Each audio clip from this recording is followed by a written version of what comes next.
ഏറെ അസ്വസ്ഥത തോന്നുന്ന ഒരു കാര്യമാണ് സംസാരിക്കുന്നത്. ഇടയ്ക്കിടയ്ക്ക് കാനഡയിൽ മലയാളി യുവാക്കൾ മരിക്കുന്നു. യുവതീ യുവാക്കൾ ചിലർ ആത്മഹത്യ ചെയ്യുന്നു, ചിലർ ആക്സിഡന്റിൽ മരിക്കുന്നു, മറ്റു ചിലർ മറ്റെന്തെങ്കിലും കാരണങ്ങൾ കൊണ്ട് മരിക്കുന്നു. എന്തുകൊണ്ടാണ് കാനഡയിൽ മാത്രം ഇത്രയധികം ആളുകൾ മരിക്കുന്നത്, ഇത്രയധികം മലയാളി യുവാക്കൾ മരിക്കുന്നത്? അപ്പം മലയാളി യുവാക്കൾ അവിടെ മരിക്കാമെങ്കിൽ അതുപോലെ തന്നെ അതിന് തുല്യമായ ഒരു സംഖ്യ, അതിൽ കൂടുതൽ മലയാളികൾ ഇവിടെയുണ്ട്, മലയാളി യുവാക്കളുണ്ട്. അങ്ങനെ ഇവിടെയും അമേരിക്കയിലും സംഭവിക്കേണ്ടതാണ്. പക്ഷെ അമേരിക്കയിൽ സംഭവിക്കുന്നില്ല, കാനഡയിൽ സംഭവിക്കുന്നു. അതോ ഇനി അമേരിക്കയിലെ കാര്യങ്ങൾ നമ്മൾ റിപ്പോർട്ട് ചെയ്യാതെ പോകുന്നതും കാനഡയിലെ കാര്യങ്ങൾ കൃത്യമായിട്ട് റിപ്പോർട്ട് ചെയ്യുന്നതും അങ്ങനെയുള്ള ഒരു അവസ്ഥയാണോ എന്ന് എനിക്ക് അറിഞ്ഞുകൂടാ. പക്ഷേ ഈ അമേരിക്കയിൽ ഇങ്ങനെ എന്തെങ്കിലുമൊക്കെ സംഭവിച്ചു കഴിഞ്ഞാൽ നമ്മൾ വാർത്ത കൊടുക്കാതിരിക്കുന്നില്ല, നമുക്ക് കിട്ടാതിരിക്കുന്നുമില്ല, കൊടുക്കാതിരിക്കുന്നുമില്ല. പക്ഷേ അത് വെച്ച് നോക്കുമ്പോൾ, അങ്ങനെ ഒരു താരതമ്യം ചെയ്ത് നോക്കുമ്പോൾ കാനഡയിൽ കൂടുതലായിട്ട് കാണുന്നു. അത് എന്തുകൊണ്ടാണെന്ന് മനസ്സിലാവുന്നില്ല. പ്രധാനമായിട്ടും ഈ മരിക്കുന്നതിൽ നല്ലൊരു പങ്ക് യുവാക്കളാണ്, വിദ്യാർത്ഥികളായിട്ട് വന്നിട്ടുള്ള യുവാക്കളാണ് എന്നാണ് മനസ്സിലാവുന്നത്. അപ്പം അതിലെന്തോ ഒരു കുഴപ്പമുണ്ട്, എന്തോ ഒരു സ്പെല്ലിംഗ് മിസ്റ്റേക്ക് ഉണ്ട്. നമ്മുടെ നമുക്കറിയാം, ഇവിടെ വരുന്ന പഠിക്കാൻ വരുന്ന യുവാക്കളിൽ 95% പേരും 99% പേരും ഇവിടെ തന്നെ എന്തെങ്കിലും ജോലി ചെയ്ത് അതിന് പൈസയ്ക്ക് ഈ ഫീസും മറ്റും അടയ്ക്കാം, അല്ലെങ്കിൽ ചെലവ് കഴിയാനുള്ള വരുമാനം ഉണ്ടാക്കാം എന്ന് കരുതുന്നവരാണ്. അതുപോലെ തന്നെ അതിനുശേഷം ഈ പഠനശേഷം ഇവിടെ PR കിട്ടും, അല്ലെങ്കിൽ അമേരിക്കയിലാണെങ്കിൽ ഗ്രീൻ കാർഡ് കിട്ടും, ഇവിടെ തന്നെ തുടരാം എന്നുള്ള പ്രതീക്ഷയിലാണ് വരുന്നത്.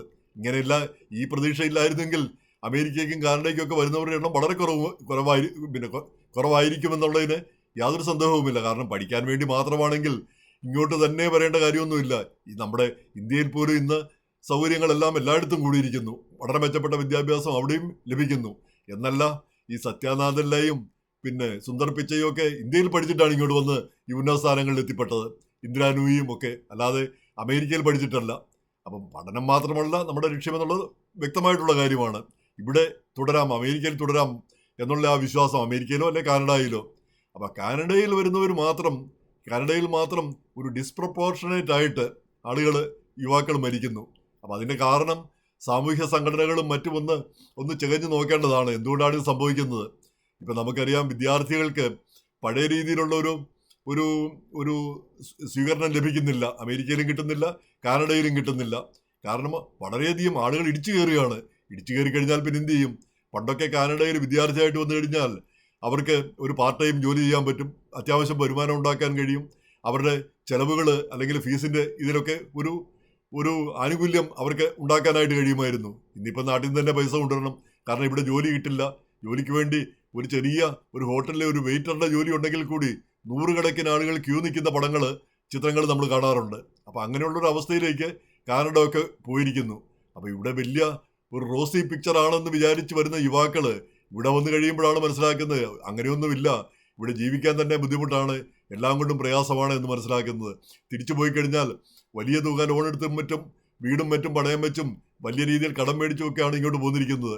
തിരിച്ചു ചെന്നാൽ ഇതിനേക്കാൾ ദയനീയമായിട്ടായിരിക്കും അവിടുത്തെ സ്ഥിതി എന്നുള്ള വിചാരവും അവരെ അലട്ടുന്നുണ്ടാവും. അപ്പം ഇങ്ങനെയുള്ള ഒരു സാഹചര്യം നിലനിൽക്കുന്നു. അതിൻ്റെ ഇടയ്ക്കാണ് ഈയിടയ്ക്ക് നമ്മൾ കണ്ട വാർത്തയാണ് ഈ ഫുഡ് ബാങ്കിൽ നിന്ന് സൗജന്യമായിട്ട് ഫുഡ് കൊടുക്കുന്ന പാവപ്പെട്ട ആളുകൾക്ക് കൊടുക്കുന്ന, അത് വിദ്യാർത്ഥികൾക്കാണെങ്കിൽ കൊടുക്കില്ല എന്ന്. അതും കഷ്ടമാണ്. വിദ്യാർത്ഥികൾക്ക് വിശപ്പും ദാഹവും ഇല്ലേ? അത് വിദ്യാർത്ഥികൾ പഠിക്കാൻ വന്നവരാണ്, അതുകൊണ്ട് അവർ നാട്ടിൽ നിന്ന് തന്നെ കാശ് കൊണ്ടുവരണം എന്നുള്ളത് നേര് തന്നെ. പക്ഷെ എന്നാൽ കൂടി ഭക്ഷണം അവരാവശ്യത്തിന് ഈ ഭക്ഷണ സാധനങ്ങൾ നിഷേധിക്കുക എന്ന് പറയുന്നത് അതിത്തിരി കടന്ന കൈയായിപ്പോയി എന്നാണ് എനിക്ക് തോന്നുന്നത്. എന്നാൽ പോലും ഇപ്പം ഇത് ദുരുപയോഗം ചെയ്യുന്നു എന്നുള്ള രീതിയിലാണ് അവർ കണക്കാക്കുന്നത്. കാരണം ഇവിടുത്തെ സാധാരണക്കാർക്ക് വേണ്ടിയാണ്, പാവങ്ങൾക്ക് വേണ്ടിയാണ് ഉള്ള ഒരു പദ്ധതിയാണത്. അത് മറ്റുള്ളവർ പുറം നാട്ടുകളിൽ നിന്ന് വന്ന് ആളുകളത് മുതലെടുക്കുന്നു എന്നുള്ള ഒരു ആക്ഷേപം അവരുടെ ഭാഗത്തു നിന്ന് ഉണ്ടാവുന്നതിൽ തെറ്റില്ലതാനും.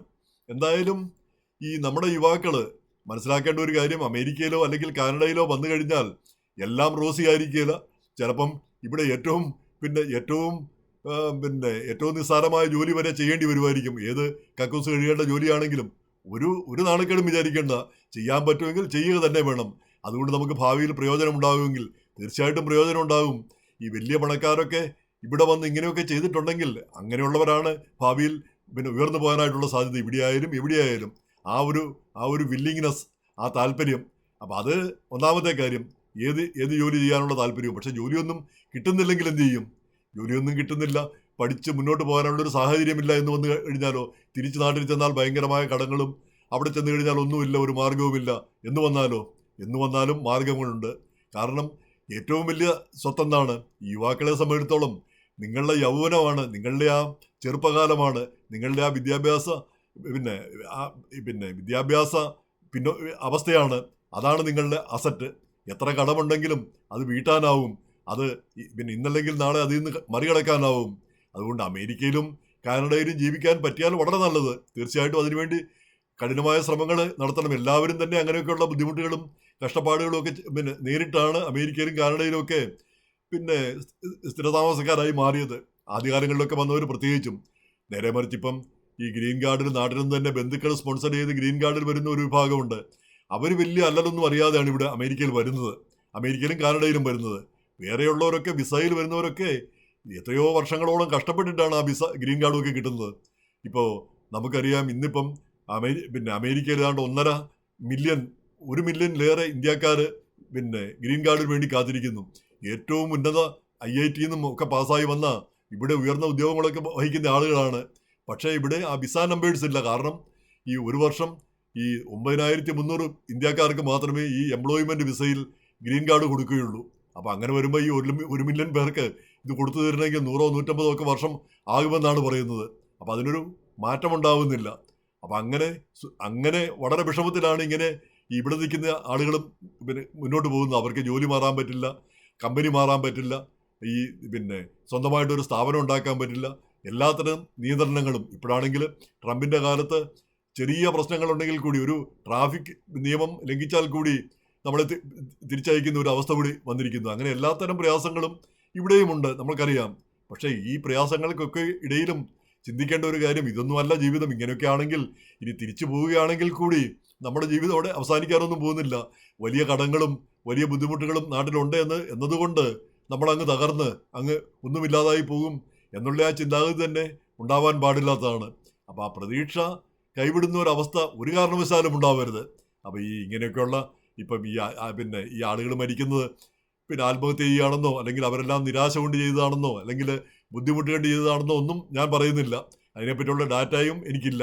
പക്ഷേ ഈ ഇടയ്ക്കിടയ്ക്ക് ഈ റിപ്പോർട്ട് കാണുന്നതിനുള്ള ഒരു സങ്കടം കൊണ്ട് പറഞ്ഞു പോകുന്നതാണ്. അങ്ങനെ ഒരിക്കലും വിചാരിക്കേണ്ട അമേരിക്കയിൽ തന്നെ ജീവിക്കാൻ പറ്റൂ എന്നൊന്നും വിചാരിക്കേണ്ട. ഇപ്പം ഇവിടെ അമേരിക്കയിൽ ഗ്രീൻ കാർഡിന് വേണ്ടി ഓരോരുത്തരും ഓരോരോ അഭ്യാസങ്ങൾ കാണുമ്പം ഈ ഗ്രീൻ കാർഡും സിറ്റിസൺഷിപ്പും ഉള്ളവർ പറയുന്ന കാര്യമുണ്ട്, ഇതിന് വേണ്ടിയിട്ട്, ഇത് കിട്ടാൻ വേണ്ടിയിട്ടാണോ നിങ്ങൾ ഈ കിടന്ന് ഈ പാടുപെടുന്നത്. ഇപ്പോൾ ഈ ഇടയ്ക്ക് തന്നെ അമേരിക്കയിൽ ഒരു കക്ഷിയെ അറസ്റ്റ് ചെയ്തു. അയാൾ 7 8 കടകളിൽ പോയി അവിടെ ആംഡ് റോബറി, ആയുധങ്ങൾ കൊണ്ടുപോയി കവർച്ച നടത്തുകയാണ്. ആ കവർച്ച നടത്തുന്നത് എന്തിനാണെന്ന് ചോദിച്ചാൽ, ആ കവർച്ച നടത്തുന്ന ആ കടയിൽ ജോലി ചെയ്യുന്നവർക്ക് അവർക്ക് യു വിസയ്ക്ക് അപേക്ഷിക്കാം. എങ്ങനെ ഞങ്ങൾ ഇവിടെ പീഡനത്തിന് പിന്നെ ആക്രമണത്തിനൊക്കെ ഇരയായി എന്നുള്ളതിന് അത് കാണിച്ച്. അപ്പോൾ അവർക്ക് വിസയ്ക്ക് അപേക്ഷിക്കാൻ വേണ്ടി സഹായിക്കാനാണ്, പൈസ മേടിച്ചിട്ടായിരിക്കും ഈ ചെയ്യുന്നത്. അല്ലെങ്കിൽ വ്യാജ വിവാഹങ്ങൾ നടത്തുക, ഇതൊക്കെയാണ് പരിപാടി. അപ്പോൾ ഇതൊക്കെ ചെയ്ത് ഇതൊന്നും നടന്നില്ലെങ്കിൽ കൂടി ഈ ലീഗലായിട്ടോ ലീഗലായിട്ടുള്ള കാര്യങ്ങളിലൂടെ മാത്രം നമുക്ക് മുന്നോട്ട് പോകാം. ഇല്ലീഗലായിട്ട് ചെയ്യുമ്പോഴാണ് നമ്മൾ പ്രശ്നങ്ങൾ നേരിടുന്നത്. എന്തായാലും ഈ അമേരിക്കയിൽ ജീവിക്കാൻ കഴിഞ്ഞാൽ നല്ലത്. ഇനി ജീവിക്കാൻ കഴിഞ്ഞില്ലെങ്കിലും അത് അത്ര മോശമാണെന്ന് ചിന്തിക്കേണ്ട ഒരു കാര്യം എന്താണെന്ന് മനസ്സിലാവുന്നില്ല. നാട്ടിൽ തിരിച്ചു ചെന്നാൽ കടങ്ങളാണ്, പ്രശ്നങ്ങളാണെന്ന് പറഞ്ഞാൽ കൂടി അത് നിരാശരാകാനുള്ളൊരു മതിയായ കാരണമല്ല. കാരണം ഈ റിപ്പോർട്ട് ഇടയ്ക്കിടയ്ക്ക് നമ്മുടെ സുഹൃത്തുക്കൾ ടോമി ഗോക്കാർഡിൻ്റെയും മനീഷിൻ്റെയും ഒക്കെ MC ന്യൂസിലാണത് ആദ്യമായിട്ട് ഈ വാർത്തകളൊക്കെ നമ്മൾ വരുന്നത്. ഇങ്ങനെ ആളുകൾ മരിക്കുന്ന വാർത്തകളൊക്കെ, പിന്നെ കാനഡയിൽ നിന്നുള്ള വാർത്തകൾ നമ്മൾ കാണുക. അപ്പം അത് സങ്കടം, ഓരോന്നും കാണുമ്പോൾ സങ്കടം തോന്നും. അങ്ങനെ ജീവിതം അവസാനിപ്പിക്കേണ്ടവരോ അല്ലെങ്കിൽ ജീവിതം വഴിമുട്ടി നിൽക്കുന്നവരോ അല്ല നിങ്ങൾ. ആ പ്രത്യാശ നഷ്ടപ്പെടേണ്ട ആളുകളുമല്ല നിങ്ങൾ എന്നാണ് ആദ്യമായിട്ട് മനസ്സിലാക്കേണ്ട കാര്യം. അപ്പോൾ അമേരിക്കയ്ക്ക് പോരുന്ന ഓരോരുത്തരും ചിന്തിക്കേണ്ട ഒരു കാര്യമാണ്, അമേരിക്കയിൽ കിട്ടിയാൽ നല്ലത്, കിട്ടിയില്ലെങ്കിലും നല്ലത് എന്ന് ചിന്തിക്കാൻ കഴിയുന്നവരെ ഇങ്ങോട്ട് വരാവുള്ളൂ. അപ്പോൾ ഇത് ഇവിടെ കിട്ടിയില്ലെങ്കിൽ ഞാൻ തകർന്നു, ഞാൻ എല്ലാം അവസാനിപ്പിക്കും എന്ന് പറയുന്നവരെ ഇങ്ങോട്ട് വരാതിരിക്കുന്നതാണ് നല്ലതെന്ന് തോന്നുന്നു. അപ്പോൾ എന്തായാലും കാരണം വരിക, പോരാടുക, നേട്ടങ്ങളുണ്ടാക്കുക, വിജയങ്ങളുണ്ടാക്കുക. ഇനി ഇതൊന്നും സാധിച്ചില്ലെങ്കിലും ഒരു കുഴപ്പവും സംഭവിക്കാൻ പോകുന്നില്ല. ആ രീതിയിൽ ചിന്തിക്കാനുള്ള ഒരു മാനസിക അവസ്ഥയാണ് നമുക്കുണ്ടാകേണ്ടത്. ഈ പുറത്തുനിന്ന് നമുക്ക് പറയാൻ പറ്റും, ഓരോരുത്തരും കടന്നു പോകുന്ന അവസ്ഥകളെപ്പറ്റി നമുക്ക് പറയാനാവില്ല. പക്ഷേ എന്നാൽ പോലും ഇത് പൊതുവായൊരു കാര്യമായിട്ട് നമുക്ക് ഇത് കണക്കിലെടുക്കാമെന്ന് തോന്നുന്നു.